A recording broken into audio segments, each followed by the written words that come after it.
नमस्कार, आपका स्वागत है फटाफट खबरों में। मैं हूं आपके साथ रुचिका जायसवाल। आज हम लेकर आए हैं बिहार के हर छोटे बड़े शहर की सबसे तेज और ताजा खबरें।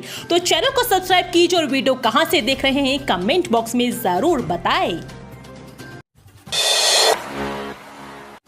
बिहार के पुलिस कर्मियों के लिए खुशखबरी, थाना परिसर में ही रहेंगे सिपाही और दरोगा, सरकार देगी घर। बिहार में पुलिस कर्मियों के लिए बड़ी खुशखबरी है। बिहार के पुलिस कर्मियों को जल्द ही थाने में ही रहने की सुविधा मिलेगी। नीतीश सरकार की सिपाही से लेकर दरोगा तक सभी के लिए थाना परिसर में ही आवास बनाने की योजना है। पुलिस मुख्यालय ने इस दिशा में काम शुरू करने का निर्देश दिया है। सिपाहियों के लिए नए थाना भवनों के साथ ही बैरक भी बनाए जा रहे हैं। वहीं दरोगा और थानेदार जैसे अधिकारियों को थाने में या उसके आसपास 1 BHK फ्लैट की सुविधा मिलेगी। इसके लिए जमीन की तलाश की जा रही है। 12 सितंबर से बिगड़ने वाला है मौसम, लोगों से सावधान रहने की अपील। पड़े बारिश को लेकर नया अपडेट। आगामी 12 सितंबर के बाद राज्य में एक बार फिर मानसून को सक्रिय होने के आसार बन रहे हैं। वर्तमान में बंगाल की खाड़ी में कम दबाव का क्षेत्र बना हुआ है। उसे आगे बढ़ने पर राज्य में अच्छी वर्षा की उम्मीद की जा रही है और ऐसे में मूसलाधार बारिश को लेकर लोगों से सावधान रहने की अपील भी की गई है। वर्तमान में राज्य में मानसून की स्थिति बेहद कमजोर बनी हुई है। अब तक राज्य में सामान्य से 27% कम वर्षा रिकॉर्ड की गई है। सामान्यतः राज्य में मानसून के दौरान अब तक 843.8 मिलीमीटर वर्षा होनी चाहिए, लेकिन 9 सितंबर तक राज्य में 617.3 मिलीमीटर वर्षा हुई है। सोमवार को प्रदेश के कुछ इलाके में स्थानीय कारणों से हल्की वर्षा रिकॉर्ड की गई।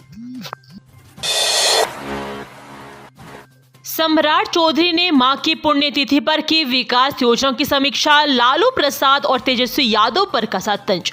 बिहार के डिप्टी सीएम सम्राट चौधरी एक दिवसीय दौरे पर तारापुर पहुंचे और अपनी मां की पुण्यतिथि कार्यक्रम में शामिल हुए। इस दौरान उन्होंने क्षेत्र के विकास से संबंधित कई महत्वपूर्ण मुद्दों पर चर्चा की और संबंधित अधिकारियों के साथ समीक्षा बैठक की।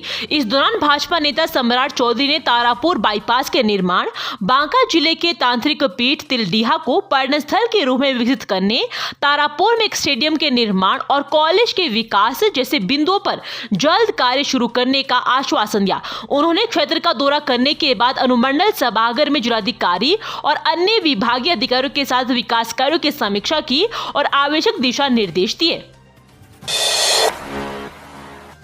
सोलर लाइट से जगमग होंगे गांव, लगेगी 11 लाख से ज्यादा लाइट, 72 घंटे में खराब होगी ठीक।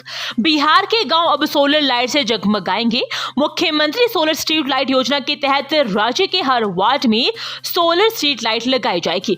सितंबर में 5,30,000 सोलर स्ट्रीट लाइट लगाने का लक्ष्य रखा गया है। पंचायती राज मंत्री केदार प्रसाद गुप्ता ने यह जानकारी दी। उन्होंने बताया कि इन लाइटों की निगरानी रिमोट मॉनिटरिंग सिस्टम से की जाएगी। इसके लिए पटना, मुजफ्फरपुर, गया और नालंदा में सेंट्रल मॉनिटरिंग सिस्टम बनाए गए हैं। अगर किसी वार्ड की लाइट खराब होती है तो उसे 72 घंटे के अंदर ठीक कर दिया जाएगा। इस योजना के तहत राज्य भर में कुल 11,75,000 सोलर स्ट्रीट लाइटें लगाई जाएगी। पूर्णिया में हवाई सेवा शुरू करने की मांग तेज, सांसद पप्पू यादव ने केंद्रीय मंत्री से की मुलाकात। पूर्णिया के सांसद राजेश रंजन उर्फ पप्पू यादव ने दिल्ली में केंद्रीय नागरिक विमानन मंत्री किंजरापू राम मोहन नायडू से मुलाकात की। इस दौरान उन्होंने पूर्णिया में हवाई सेवा शुरू करने के लिए ज्ञापन सौंपा। सांसद पप्पू यादव ने कहा कि पूर्णिया में हवाई सेवा शुरू होने से कोसी सीमांचल की जनता को बड़ा लाभ मिलेगा। मंत्री ने इस प्रस्ताव पर सहमति जताई और सकारात्मक रुचि दिखाई। पाकिस्तान की हेल्प से बिहार के अशोक बने उज्बेकिस्तान के बड़े कारोबारी, मोटिवेट करने वाली है इनकी कहानी। बिहार के छपरा जिले के मूल निवासी डॉक्टर अशोक तिवारी उज्बेकिस्तान में अब बड़ा नाम है। डॉक्टर अशोक तिवारी राजधानी ताशकंद में रहते हैं। 32 साल पहले 1992 में उच्च शिक्षा के सपने के साथ वे अपने गांव से रवाना हुए थे। दिल्ली होते हुए वो रूस की राजधानी मास्को पहुंचे। मास्को पहुंचकर उन्हें एक अलग ही दुनिया का अनुभव हुआ। शहर की खूबसूरती, लोगों का व्यवहार, शानदार इंफ्रास्ट्रक्चर, सब कुछ अद्भुत था। सबसे पहले उन्होंने रूसी भाषा का 1 साल का कोर्स किया जो सभी विदेशी छात्रों के लिए अनिवार्य था। उनका सपना इंजीनियर बनने का था, इसलिए उन्होंने इंजीनियरिंग में दाखिल लेने की योजना बनाई, लेकिन आर्थिक तंगी के कारण वे दूसरे साल एडमिशन नहीं ले सके और बिहार के छोटे से गांव से निकलकर जब वह मास्को पहुंचे तो उनके लिए एक बड़ा सांस्कृतिक बदलाव था। बिहार में दौड़ेगी हाई स्पीड ट्रेन, 2 घंटे में बक्सर से पहुंच जाएंगे हावड़ा, जाने रूट प्लान। बिहार के लोगों के लिए एक बड़ी खुशखबरी है, जल्द ही बिहार में बुलेट ट्रेन दौड़ती हुई नजर आएगी। यह ट्रेन वाराणसी से हावड़ा तक चलेगी और बिहार के 5 जिलों से होकर गुजरेगी। पहले चरण में बक्सर, पटना और गया में स्टेशन बनेंगे और दूसरे चरण में आरा और जहानाबाद में। इस प्रोजेक्ट के लिए जमीन अधिग्रहण का काम शुरू हो चुका है। National high speed rail corporation limited ने Varanasi Howrah bullet train corridor के लिए बिहार का रूट चार्ज जारी कर दिया है। इस रूट पर चलने वाली बुलेट ट्रेन 350 किलोमीटर प्रति घंटे की रफ्तार से दौड़ेगी। इससे बक्सर से हावड़ा का सफर मात्र 2 घंटे में पूरा होगा। यह project Delhi Howrah bullet train परियोजना का हिस्सा है। देश में मंकी पॉक्स के मरीज मिलने के बाद एयरपोर्ट प्रशासन अलर्ट, आने जाने वाले लोगों की होगी जांच। देश में मंकी पॉक्स के मरीज मिलने के बाद जिला प्रशासन और गया एयरपोर्ट प्रशासन अलर्ट हो गए हैं। मंकी पॉक्स को लेकर गया एयरपोर्ट में यात्रियों की स्क्रीनिंग के लिए स्वास्थ्य विभाग की टीम को तैनात किया गया है। इस टीम में एक डॉक्टर, एक पैरामेडिकल स्टाफ तथा एक नर्स शामिल है। मंकी पॉक्स संक्रमण के लेकर स्वास्थ्य विभाग डीपीएम नीलेश कुमार का कहना है कि एयरपोर्ट पर विशेषकर स्वास्थ्य विभाग की टीम तैनाती की गई है।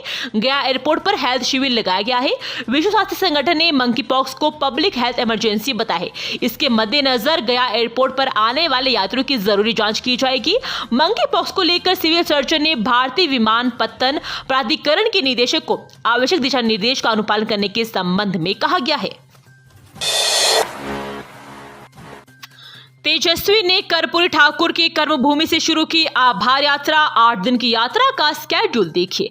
राष्ट्रीय जनता दल के नेता और बिहार विधानसभा में नेता प्रतिपक्ष तेजस्वी यादव ने अपनी आभार यात्रा शुरू कर दी है। देर रात वे अपने आवास 10 सर्कुलर रोड से आभार यात्रा के लिए समस्तीपुर रवाना हो गए।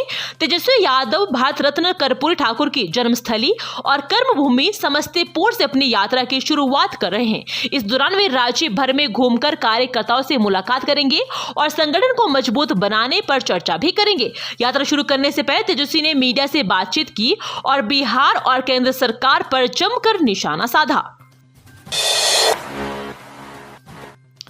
ईडी की बड़ी कार्रवाई, लालू परिवार के करीबी सुभाष यादव और अशोक कुमार की 68 करोड़ की संपत्ति जब्त। बिहार में प्रवर्तन निदेशालय की कार्रवाई होती रहती है। इस दौरान अब फिर राष्ट्रीय जनता दल के अध्यक्ष लालू प्रसाद यादव के करीबियों पर ईडी ने बड़ी कार्रवाई की है। ईडी ने लालू परिवार के नजदीकी सुभाष यादव और अशोक कुमार की लगभग 68 करोड़ की संपत्ति को जब्त कर लिया है।